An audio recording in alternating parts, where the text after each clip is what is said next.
മുകേഷ് അംബാനി ഇതേപോലെ പറഞ്ഞിട്ടുണ്ട്, അടുത്ത 10 വർഷത്തിനുള്ളിൽ ഇന്ത്യയിൽ ഏറ്റവും ബൂമായിക്കൊണ്ടിരിക്കുന്ന സെക്ടറാണ് ഗെയിമിങ്, അല്ലേ? ഒന്ന് രണ്ട് കാരണങ്ങൾ സ്പെഷ്യൽ ആയിട്ടുണ്ട്.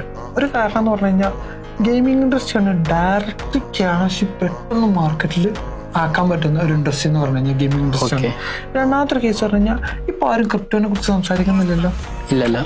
ഇപ്പൊ അതിന്റെ പിന്നാലെ എല്ലാവരും സത്യത്തിൽ ഇനി അടുത്ത ബൂമ് ഫുള്ളി വരുന്നത് ക്രിപ്റ്റോയിലാണ്.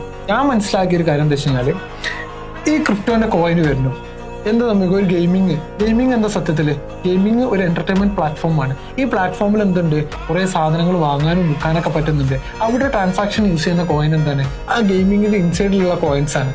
ഓക്കെ, ഇങ്ങനെ ഒന്ന് ഇമാജിൻ ചെയ്ത് നോക്ക്. ഞാൻ ഇന്നൊരു ട്രാവൽ ഇൻഡസ്ട്രിയാണ് ചോദിച്ചോ, ട്രാവൽ പ്രൊഡക്ട്സ് ആണ് ഞാൻ വിൽക്കുന്നത്, വിസ, ലണ്ടൻ ടൂർ പാക്കേജ് ചോദിച്ചോ.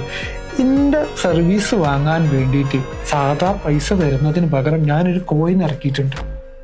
ഓക്കെ, ഈ കോയിൻ എന്ത് ചെയ്താൽ മതി, ഇവര് എനിക്ക് പേ ചെയ്താൽ മതി. അപ്പൊ ഞാൻ എന്റെ സർവീസ് പ്രൊവൈഡ് ചെയ്യുന്നുണ്ടെങ്കിൽ ഗ്ലോബലി ഏതൊരു ആൾക്കും എന്ത് ചെയ്യാൻ പറ്റും, ഈ കോയിൻ വെച്ചിട്ട് എന്റെ സർവീസ് എടുക്കാൻ പറ്റും വിത്തൗട്ട് ഐഡന്റിറ്റി വെളിപ്പെടുത്താതെ തന്നെ.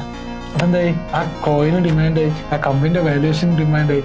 അതൊരു ഇൻഡിപെൻഡന്റ് എക്കണോമിക്സ് ആയി, ഡിപ്പെൻഡ്സ് ഓൺ കൺട്രി അല്ല.